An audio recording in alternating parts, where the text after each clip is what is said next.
বিগত 16 বছর ধরে বাংলাদেশে যে একটি স্বৈরাচারী শাসন ব্যবস্থা কায়েম হয়েছিল, তাহা বিগত 5 আগস্টে বৈষম্য বিরোধী ছাত্র আন্দোলন এর নেতৃত্বে দেশের সকল সাধারণ সর্বজনের অংশগ্রহণে একটি সফল অভ্যুত্থান সংগঠিত হয়েছে।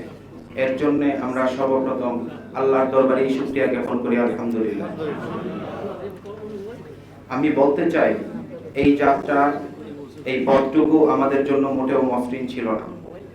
আমরা সর্বপ্রথম দেখেছি যুগে যুগে বাংলাদেশে যত আলেম ওলামায়ে মাশায়েখ আছেন, তারা যুগে যুগে নির্যাতিত হয়েছেন, যুগে যুগে তারা অত্যাচারিত হয়েছেন, তারা জেলখানায়, তারা বিভিন্ন জায়গায় তারা শহীদ হয়েছেন, তারা বন্দী রয়েছেন।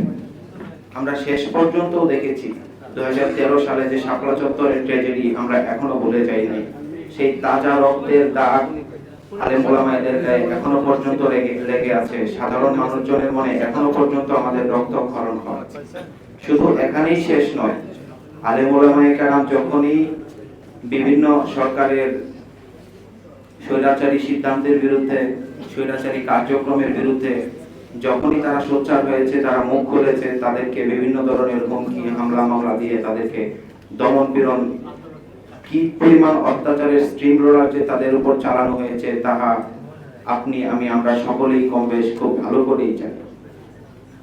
আমি আজকের এই সংহতি সভায় এবং যে ঐক্যের ডাক দেওয়া হয়েছে, আমি সর্বপ্রথম বাংলাদেশের একজন সাধারণ নাগরিক হিসাবে, একজন মুসলিম হিসাবে, একজন গর্বিত মুসলিমের সন্তান হিসাবে আমি আজকে খুবই গর্ববোধ করছি এবং আমি অত্যন্ত খুশি এবং আনন্দিত যে এরকম একটা প্ল্যাটফর্মের জন্য ডাক দেওয়া হয়েছে। অনেক আগে থেকেই ব্যক্তিগতভাবে একজন মুসলিম হিসাবে আমার মনে সবসময় এটি কাজ করত যে বাংলাদেশের আলেম ওলামারা সকলেই একটা প্ল্যাটফর্মে একত্রিত হবেন। কারণ আমরা সকলেই জানি, একটি জাতির পথ প্রদর্শক হলেন আমাদের আলেম ওলামায়ে মাশায়েখ। একটি জাতি যখন ক্রান্তিকালে পৌঁছে যায়, তাদেরকে হেদায়েত দেওয়ার জন্য আলেম ওলামাদের দায়িত্ব এবং গুরুত্ব সবচেয়ে বেশি। একটি দেশ যখন পাপাচারে নিমজ্জিত হয়ে যায়, তখন আল্লাহর গজব নেমে আসাটা অবধারিত। সেই ক্ষেত্রে সবচাইতে গুরুত্বপূর্ণ ভূমিকাই পালন করেন আমাদের দেশের আলেম সমাজ। এবং যেহেতু আমরা বাংলাদেশে দেখতে পেয়েছি বিগত দিনগুলোতে আলেম ওলামাদের মধ্যে একটা ঐক্যহীনতা দেখা দিয়েছে, এই ব্যাপারগুলোতে একজন সাধারণ জনগণ হিসাবে, একজন সাধারণ মুসলিম হিসাবে এগুলো আমাদের হৃদয়ে রক্তক্ষরণ ঘটিয়েছে। যে আমরা দেখতে পেয়েছি একজন আলেম কোন একটা বিষয়ে, এই বিষয়ে মতামত দিচ্ছেন, অন্য আলেম এটার বিরোধিতা করছেন। এটি আমাদের হৃদয়ে রক্তক্ষরণ ঘটিয়েছে, ভীষণ পরিমাণ দাগ এবং ক্ষত সৃষ্টি করেছে। আজকে আমি অত্যন্ত আনন্দিত যে দেশের সকল ঘরানার আলেমগণ সকলেই একত্রিত ঐক্যবদ্ধ হওয়ার জন্য একটি প্ল্যাটফর্ম গঠন করতে যাচ্ছেন এবং তারা এরকম একটি আলোচনা সভার আহ্বান করেছেন। এটি আমি বলবো বাংলাদেশের ইতিহাসে বিরল এবং এইখান থেকে আমি সফলতা কামনা করছি এবং সকলেই একসাথে একযোগে কাজ করে যাবেন। এবং আমরা জানি যে আমাদের কার্যক্রম, আমাদের যে চিন্তাধারা শুধুমাত্র দুনিয়াকে কেন্দ্র করে নেই। দুনিয়া পরবর্তী জীবনে আমাদের যে আখিরাত জীবন আছে, সেটি আমাদের প্রধান জীবন। একজন মুসলিম হিসাবে আমরা এগুলো মনে প্রাণে বিশ্বাস করি। যেহেতু আমাদের আখিরাতের কথা চিন্তা করতে হবে, একদিন আমাদের মারা যেতে হবে, মহান আল্লাহ পাক রব্বুল আলামিনের কাছে ফেরত যেতে হবে, সেহেতু আমরা সকলে মিলে একত্রিত থাকতে হবে এবং সহি ইসলামী আকীদার পথে থাকতে হবে, যাতে আমরা সকলে মিলে জান্নাত লাভ করতে পারি। এখন সেই ক্ষেত্রে আমি বলতে চাই যে দেশে আলেম ওলামাদের মধ্যে যেন আর কখনো অনৈক্য বা মতৈক্যের পার্থক্য দেখা না যায়, আমি সেই আশাবাদ ব্যক্ত করব।